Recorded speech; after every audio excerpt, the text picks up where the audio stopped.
прямом эфире телеканала «Якутия-24» программа «Итоги дня». Поговорим о главных событиях за сегодня. С вами Василий Радченко, и в этом выпуске.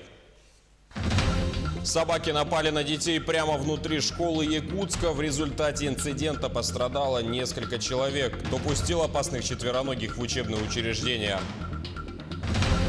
Обеспечить безопасность детей на дорогах. В Якутске управление ГИБДД проводит плановую проверку детских автобусов. Завершили ремонт еще 30 километров дороги на федеральной трассе Вилюй. Сегодня состоялся их торжественный ввод в эксплуатацию. Выйти на новый уровень в золотодобыче компания «Полюс Алдан» реализовала проект кучного выщелачивания ценного металла. В Айхальском филиале Мирнинского колледжа прошло посвящение в первокурсники. 12 девушек выбрали профессию электромонтера. С чем связан такой выбор у женского пола? Новые признания. Кинолента «Жар-птица» получила гран-при фестиваля «Человек и природа» в Иркутске. Сюжет наших сибирских коллег.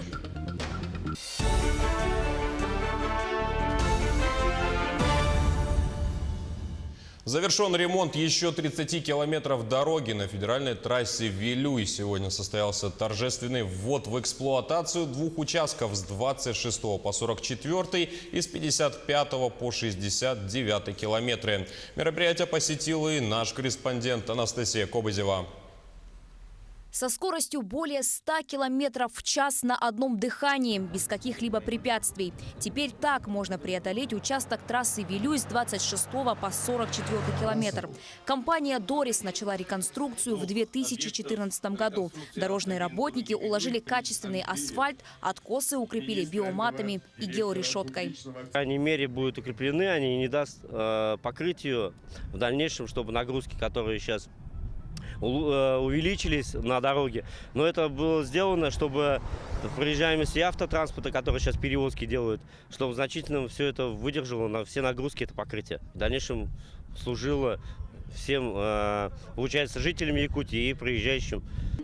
В этот день открыли и второй участок с 55 по 69 километр. Компания «Сельдорстрой» может похвастать не только качеством, но и скоростью выполненных работ. Реконструкция этого участка завершилась на месяц ранее установленных сроков. Я надеюсь, что дорога эта прослужит долго, потому что технологии были все современные, а материалы были хорошие. Применялись присадки для битума, модификаторы французские. И я думаю, что все будет нормально. За период строительства двух объектов выполнены масштабные работы. Протяженность реконструированной дороги 30 километров, а участок автодороги был расширен и переведен в третью техническую категорию с двумя полосами движения по 3,5 метров шириной каждая. Федеральная дорога Вилюй соединяет Якутск с населенными пунктами 7 районов региона. Трасса имеет огромное значение не только для республики, но и страны в целом. Когда мы говорим о дороге Вилюй, мы понимаем ее перспективу не только между Мирным и Якутском, а ее продолжение от Мирного в сторону Иркутской области, с тем, чтобы наша страна в целом впервые в своей истории получила круглогодичное сообщение автомобильное через Иркутск, Мирный, Якутск и до Магадана, с условием, что будет построен также Ленский мост. И я считаю, что это, конечно же, одно из таких будет важнейших мероприятий в целом реализации транспортной стратегии нашей страны.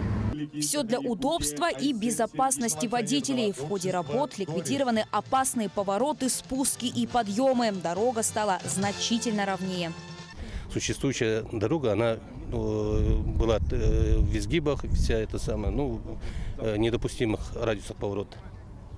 И вот видите, это разметка, это новая тоже разметка с цветовозвращением. В ночное время она светится.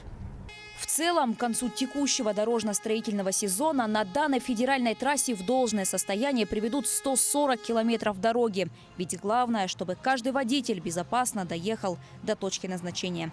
Анастасия Кобызева, Георгий Григорьев, Якутск. По традиции, накануне празднования Дня государственности якутянам за достижения в работе вручили государственные награды России и Якутии.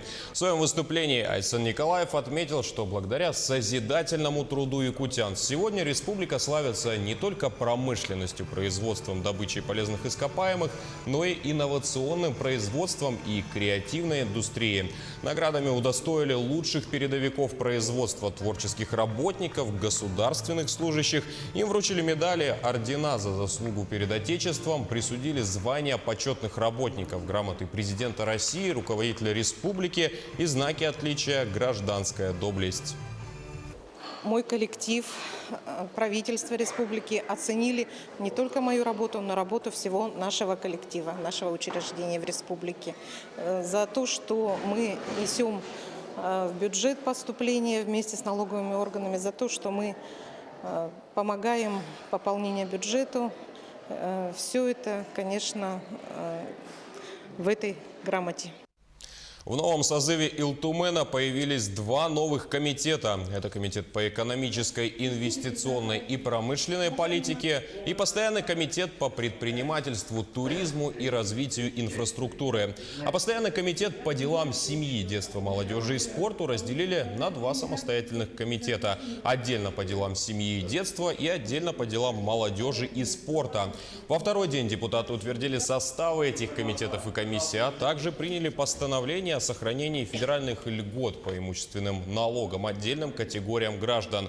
Кроме того, в окончательных чтениях приняли законопроекты, в числе которых о мерах социальной поддержки детей войны, ветеранов тыла и труда. Наша работа не завершается. Мы завершили только первое пленарное заседание и договорились, что те недоработки, которые прозвучали сегодня на пленарном заседании, они будут максимально устраняться в режиме подготовки ко второму пленарному заседанию, запланированному на вторую половину октября этого года. Поэтому это процесс. Процесс, он не останавливается, процесс идет. К другим темам. Собаки напали на детей прямо внутри школы. Инцидент произошел еще накануне утром в одной из столичных школ. Пострадали по меньшей мере 4 ребенка. К счастью, серьезных травм они не получили. Сразу после происшествия всех направили в медицинский центр Якутска, где их обследовали и поставили вакцины от бешенства. Почему собаки оказались в здании и как себя чувствуют дети, узнавала Саргылана Захарова. Будний день, 7:30 утра. Все бегут на уроки. Однако у маленькой Карины добежать до класса не получается. Прямо на втором этаже школы на нее напала собака. Укусила за руку. Тут же в школу вызывают маму девочки. Зашла на вахту, а там сидят несколько детей, укусанных уже, плачут. Я спрашиваю, что случилось? Где мой ребенок? Оказывается, она на втором этаже возле своего класса со школьной учительницей. Ой, и... нам сказали ехать в медцентр. Пострадали по меньшей мере еще 4 девочки. Раны неглубокие, но шок остался надолго. Теперь Карине придется неделю ходить на уколы. В школе уверены, собаки не бродячие, а хозяева кто-то из учащихся. Как можно выяснить, дети никто не признается, чьи это собаки. Это дети, жители, конечно, собаки. Они все были с ошейниками, они все были ухоженные, укутанные. А потом как их выгнали отсюда? Я их выгнала. Но как собаки смогли пройти мимо поста охраны у входа? ЧОП «Патриот», но у них по должностным обязанностям они приходят с 8 до 8 работают. А до прихода ЧОП у нас дежурит дежурный администратор, дежурный учитель на входе, поэтому все были на своих рабочих местах. Просто неожиданно все это случилось. Однако проблема здесь оказалась намного глобальнее. Жилые дома, камыши, разбросанный мусор, и всего в нескольких метрах от этого стоит школа, где произошло происшествие. Территория школы ничем не отгорожена, значит, проходить здесь может кто угодно. И в том числе свободный доступ имеют здесь бродячие собаки. Разговор об этом уже лет... Как мы въехали туда, лет 18 уже ставится вопрос об ограждении. Обещали на следующий год это все сделать. И ограждение, дело в том, что там очень много посмотрели, и КНС-ка стоит городская, и теплосети, Управление образования Якутска в курсе произошедшего и уже среагировало. Организовали комиссию, которая провела проверку по деталям происшествия. Теперь ждут ответа от медцентра Якутска, куда обратились пострадавшие дети. Больничные листы подтвердят, это уже под руководством, под присмотром управления образования уже школа сама будет вести расследование. Тем временем директор школы сообщила, намерена пересмотреть договор с охранной компанией, чтобы те заступали на службу раньше, на полчаса. Саргалана Захарова, Джулстан Иннокентьев, Якутск.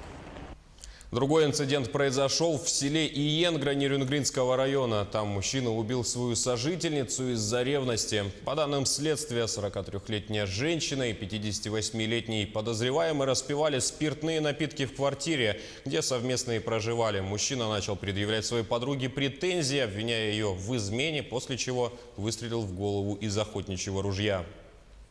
Проведя осмотр, следственно-оперативная группа, в последующем руководитель следственно-оперативной группы, следователь Лукаем, старший следователь Лукаем, возбудил уголовное дело по признакам преступления, предусмотренного частью 1 статьи 105, по факту обнаружения трупа женщины с огнестрельным ранением, телесным повреждением.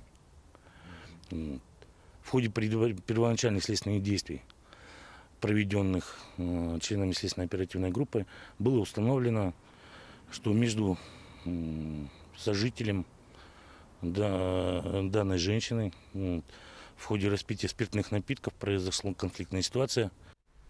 Поезд Нерюнгри-Новосибирск был задержан из-за схода с рельсов грузового поезда в Забайкалье. С рельс сошли 16 вагонов. Следователи проводят проверку по факту случившегося, по результатам которой будет принято процессуальное решение. Пострадавших и угрозы экологии нет. Сегодня в 13:57 часов по якутскому времени восстановлено движение поездов по одному пути. Работа по восстановлению движения по второму продолжаются. Ну а в Якутске управление ГИБДД проводит плановую проверку детских автобусов и требований к организованным перевозкам детей. Уже проверили техническое состояние, наличие необходимого оборудования, обеспечение безопасности маленьких пассажиров. Отвечают ли перевозчики требованиям и какие выявлены нарушения, расскажет Юрий Осипов. В Нерюнгри сотрудниками ДПС задержан микроавтобус. В салоне помимо водителя 12 детей с 3 по 7 классы. Выявлены грубые нарушения по перевозке детей. Ребята направлялись на соревнования по вольной борьбе из Чурапчи во Владивосток. Пришлось находить для них альтернативные пути перевозки. Около 3000 километров, довольно-таки далеко. И тем не менее у нас организаторы не позаботились об безопасности детей. Перевозили их на транспортном средстве не предназначенным для организованной перевозки детей. Это был просто микроавтобус Toyota Hiace категории D. И приняты меры административного воздействия. Сейчас проводится проверка у нас по этому материалу. Отмечу, что штраф довольно-таки существенный. В отношении должностных и юридических лиц 100 тысяч рублей. Проверки на предмет соответствия детских автобусов проводятся регулярно. Их техническое состояние, наличие оборудования, опознавательных знаков и обеспечение безопасности детей. Проверяется техническое состояние, проверяются требования к автобусам, то есть наличие тахографа, наличие GPS-навигации, наличие средств, которые безопасности предусмотрены. Это ремни безопасности, огнетушители, противооткатные устройства. Следует отметить, что с июля этого года каждый автобус, занимающийся перевозкой детей, должен быть оснащен маячком, включенным всегда при передвижении. По словам сотрудников ГИБДД, детские перевозки находятся на особом контроле. Перед выездом каждый автобус проходит технический осмотр. Каждого водителя осматривает медик. Каждый автобус оборудован тахометром. В начале дня каждый водитель вставляет туда свою карточку, и в конце дня он выдает результаты.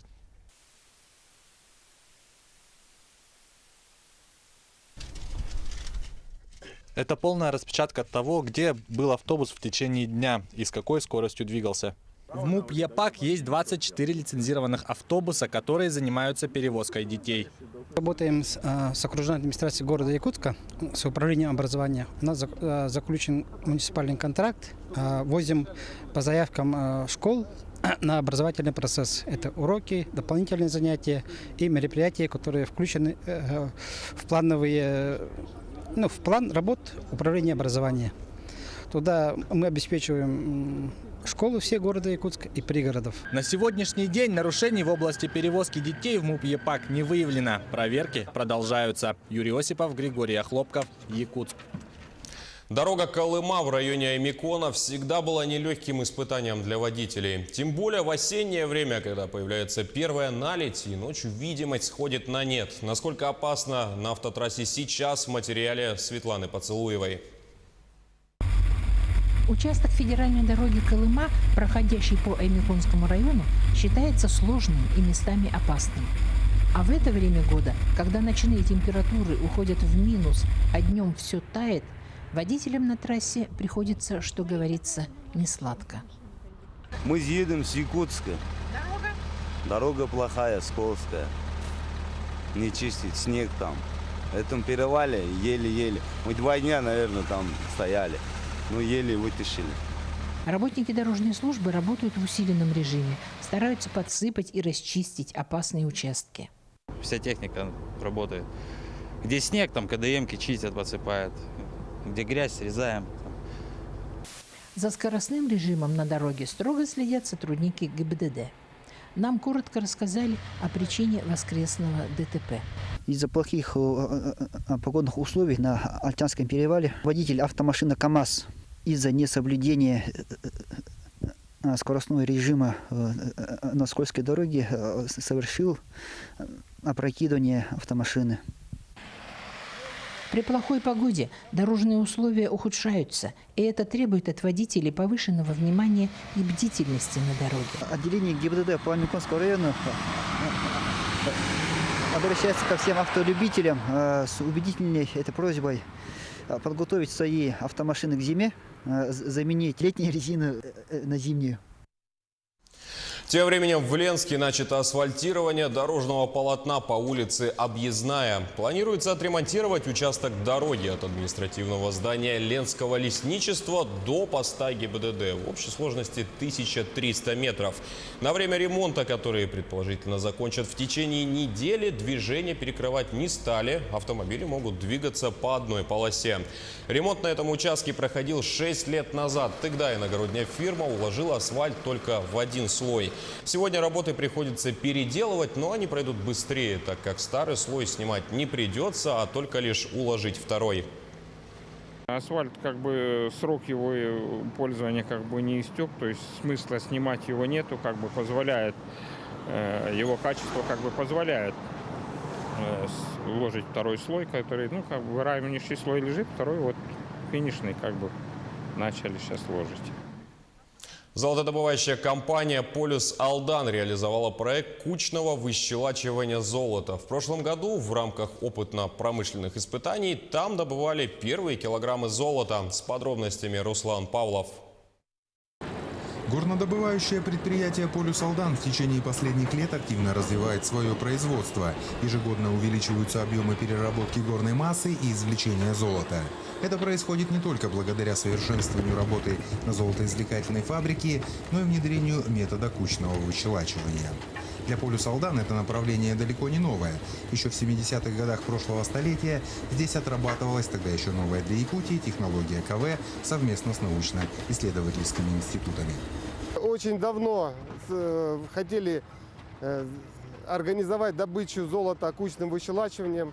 Проводили много опытно-испытательных работ, выработали технологию, было понимание, но по большому счету не хватало воли и определенного упорства для того, чтобы реализовать этот проект.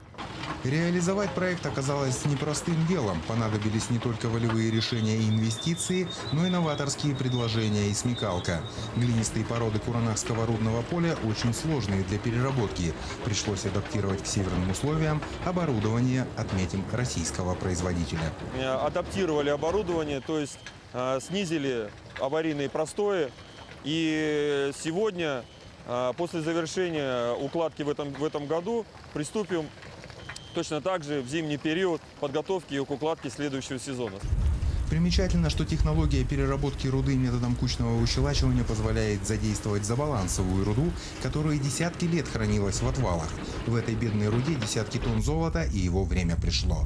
Изучив внимательно и проведев массу различных испытаний лабораторных исследований удалось найти вот такой оптимальный вариант, когда мы просчитали все возможные варианты и вот, как мы сегодня видим, получили условия с минимальными затратами перерабатывать эти руды и получать максимальный эффект.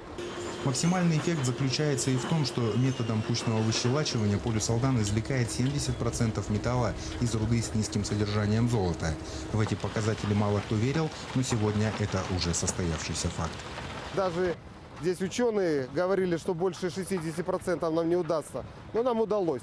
Мы стремимся, значит, к 75, а то и выше, значит, получить извлечение. Сегодня полюс Алдан уверенно идет в плане по укладке руды по проекту кучного выщелачивания. В задачах этого года уложить в штабель 1,5 миллиона тонн руды, и она уже выполнена. Руслан Павлов, Сергей Шипачев, Куранахское рудное поле, Алданский район. Сейчас небольшой блок рекламы, после чего расскажем о следующих событиях. В Айхальском филиале Мирнинского колледжа прошло посвящение в первокурсники. 12 девушек выбрали профессию электромонтера, с чем связан такой выбор у женского пола. Актер, музыкант, режиссер и поэт Александр Ясень приехал в Якутск. Он выступит со стихотворением на фестивале «Пою мою республику». Новые признания. Кинолента «Жар-птица» получила гран-при фестиваля «Человек и природа» в Иркутске. Сюжет наших сибирских коллег. Это итоги дня на Якутия-24, и мы продолжаем. В Айхальском филиале Мирнинского регионального технического колледжа 50 первокурсников посвятили в студенты. Из них 12 девушек выбрали профессию электромонтера. Оксана Мезенцева выясняла, с чем связан такой выбор у женского пола. 50 первокурсников пополнили ряды студентов Айхальского филиала регионального технического колледжа. Будущие профессии – электромонтер и монтажник санитарно-технических вентиляционных систем и оборудования. Занятия для мужчин, однако среди новичков есть и девушки. На электромонтера я пошла, потому что как-то мне эта профессия приглянулась. Она меня заинтересовала, и я, в общем-то, решила именно пойти по этой сфере. Первокурсники выбрали профессии по душе, специальности престижные, без работы не остаться. Большинство выпускников колледжа сегодня трудятся в различных подразделениях Алроса на Айхальской площадке. Первокурсники в учебном заведении освоились быстро, впереди 3 года обучения. Я уже могу выделить из 25 человек, в общем-то, актив. У нас есть мальчики очень активные, творческие, которые и поют, и стихи читают хорошо. И, в общем-то, есть несколько человек, которые действительно, я уже знаю, что они будут хорошистами. 4-й год учебное заведение работает в новом статусе. Для айхальских ребят стало престижным получить образование в региональном техническом колледже. И в этом новом учебном году айхальский филиал востребован как никогда. Достойное образование, путевка в успешную жизнь. В колледже очень престижно учиться, потому что в конце концов получаешь среднее образование, еще и сверхспециальность. Специальность может пригодиться себе и в быту также. По ней можно пойти работать дальше или учиться. Это уже по желанию человека, самого ученика. Я лично пошел в колледж именно по этой причине. Нынешние первокурсники уже в октябре вместе с остальными студентами продолжат обучение в новом корпусе. Сегодня в здании пока ведется ремонт. Здесь заработают современные лаборатории. Студенты смогут обучаться слесарному и сварочному делу, учиться выполнять электромонтажные работы. Закупят профессиональные станки. Будут учиться хорошо, на 4 и 5, освоят профессию и, самое главное, пройдут практику. И после окончания практики будут уже нормальными работниками, выйдут, может быть, даже с красными дипломами. В этом году среди первокурсников как никогда много девушек. 12 студенток выбрали совсем не женскую профессию электромонтера. Среди будущих монтажников санитарно-технических вентиляционных систем и оборудования только юноши. Уже через год ребята применят свои первые полученные знания на практике. Она пройдет в цехах Айхальского комбината. Оксана Мезенцева, Денис Хазов, телеканал «Алмазный край». Александр Ясень приехал на фестиваль «Пою мою республику», который состоится завтра в Доме культуры имени Кулаковского. Наш земляк из Алдана выступит со своими стихотворениями с актером, музыкантом, режиссером и поэтом. Побеседовал наш корреспондент Артур Габышев. Отсюда, чтобы я тебя не видел. Без тебя работы хватает. А как Фокина убили? Ты видел? Ну, давай, рассказывай. История Александра Ясеня началась, когда ему было 16 лет. Тогда юный алданец уехал из дома покорять Москву. После прожил в столице около 20 лет. Там и приобщился к творческой жизни. Покорял я стихами. Я писал стихи и пытался их реализовать. Если вспомнить, вообще все это начиналось, я помню, что в моей голове уже было более 50 стихов, и я еще ничего не записывал ни разу. И песен, и композиций. И один человек говорит: надо записать, а то кто-то тебе по голове ударит, и ты все забудешь. И после этого я купил первую печатную машинку, когда уже были компьютеры. И стал одним пальцем набивать вот эти свои стихи. А купил я ее у легендарного советского поэта Иванова. Раньше их было очень много, вот этих поэтов Ивановых. Вот, и так получилось, что как-то судьба свела с ним. Я купил у него эту легендарную машинку. Многие звезды российской и украинской эстрады пели и сейчас исполняют хиты, в которые Александр Ясень вложил свое творчество и душу. Работал просто как автор-песенник. Написал в этот период там, для Варвары, Сагдианы, там что-то Заре, там Анити Цой пытался. Вот, Хай-Фаю написал, вернее, как они уже тогда развалились, это уже был просто Митя Фомин. Вот. Кстати, с моей легкой подачи один артист стал на полгода солистом группы Хай-Фай. Помимо поэзии, Александр пробует себя и в другом амплуа. Он начал обучаться режиссуре. Совсем недавно в виде его дипломного проекта вышел фильм «А я в Москву». Я же после ГИТИСа еще режиссерский закончил. И я снял первый свой фильм «А я в Москву», так и называется. Вот, как раз аналогия моего побега. Вот, или антология, да. В общем, о том, как я сбежал от родителей. Вот, фильм практически частично документальный. После фестиваля «Пою мою республику», который пройдет в Якутске в День государственности, Александр Ясень вернется в родной Алдан. Сейчас он работает там, в театре юного зрителя, актером и режиссером-постановщиком. Артур Габышев, Павел Пахомов, Якутск. В фильме якутского режиссера Эдуарда Новикова «Царь-птица» получил гран-при и приз в 200 тысяч рублей на завершившемся в Иркутске Байкальском международном кинофестивале «Человек и природа». В этом году для участия поступило более 600 работ из 45 стран мира. Усилиями отборочной комиссии в конкурсную и внеконкурсную программу отобрали всего 54 работы из 27 стран. Президент фестиваля Сергей Мирошниченко отметил, что картина «Царь-птица» – это яркий пример малобюджетного кино. С подробностями моя коллега из иркутского телеканала АС Байкал ТВ Марина Бекмишешева. Байкальский международный кинофестиваль «Человек и природа» остается одним из немногих в мире, где главная тема – экологическая. Это кино о единстве человека и природы, а значит о жизни. Кто-то показывает, какой вред наносят люди планете, кто-то пытается разгадать ее тайны, кто-то восхищается ею. В этом году впервые в конкурсную программу включили социально-экологические ролики. Еноты-барабанщики, сортирующие мусор, не оставили шансов другим участникам. Приз уехал в Белоруссию.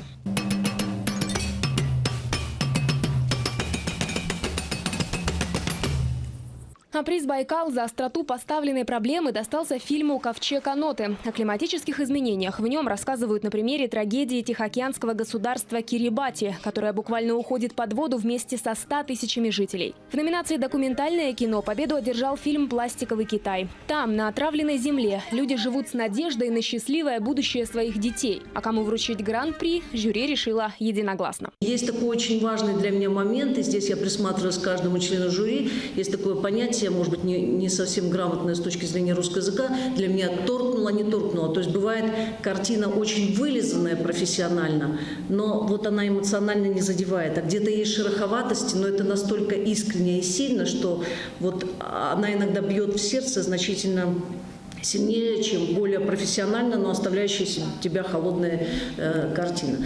Прямо в сердце зрителей ударил фильм «Царь-птица». Это малобюджетное якутское кино, в котором сплелись вековые традиции и легенды народа, любовь к родному краю, мудрость и доброта простого человека. 30-е годы. К двум старикам в глухую деревню прилетает священная птица – орел. Прогонять его они не смеют. И живут вместе в одном доме.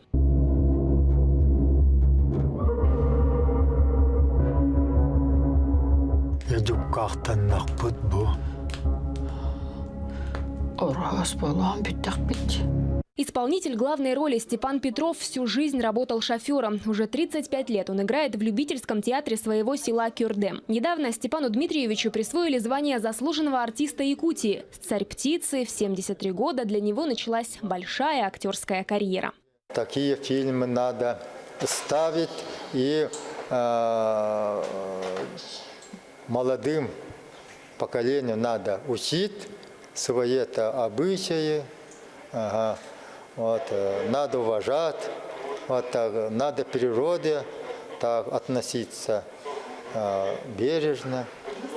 Ну, наверное, вот так, чтобы молодые люди знали свои обычаи, корни. Фильм снят по рассказу Василия Яковлева «Со мною состарившаяся лиственница», основанному на реальных событиях. «Царь-птица» летом получил главный приз Московского международного кинофестиваля. Возможно, он представит Россию на премии «Золотой глобус». Такое вот малобюджетное, но большое российское кино. К слову, иркутские кинематографисты тоже получат возможность снимать фильмы. Будет финансироваться, я могу сказать, малобюджетное игровое кино. И будет объявлен конкурс на заявки, сценарии, и будет сниматься. Марина Беклемишева, Павел Рютин. Новости АЭС Байкал ТВ. Поговорим о новостях спорта. В Якутске стартовала товарищеская встреча между командами Якутии и города Москва в классическом и блочном луке. Каждая команда состоит из 12 человек, по 6 мальчиков и 6 девочек. Это школьники в возрасте от 13 до 14 лет. На первом дне соревнований побывал Александр Зубехин. Дистанция лишь 30 метров. В первый день личное первенство. Стрелки классического и блочного лука соревнуются отдельно в своих дивизионах. В квалификации 2 круга по 36 выстрелов в каждом. На этой встрече используют в том числе блочный лук. На нем есть система блоков. С помощью них натягивать и удерживать тетиву проще, а скорость вылета стрелы и точность выше. Яков узнал об этом виде спорта случайно, от друзей. И с тех пор уже год он постигает мастерство стрельбы из блочного лука. Понравился спорт, потому что, спокойный, хороший спорт. У меня второе соревнование по 30 метров. Первое соревнование по 30 метров было отборочных, это до Суни тоже наверху. Егор уже одерживал победу на первенстве Москвы, а также на нескольких менее престижных соревнованиях столицы. Выездная встреча в другом городе состоялась впервые в его жизни. Я про Якутск ничего не знаю. Я здесь впервые. На улицу мы не выходим, только у себя в отеле.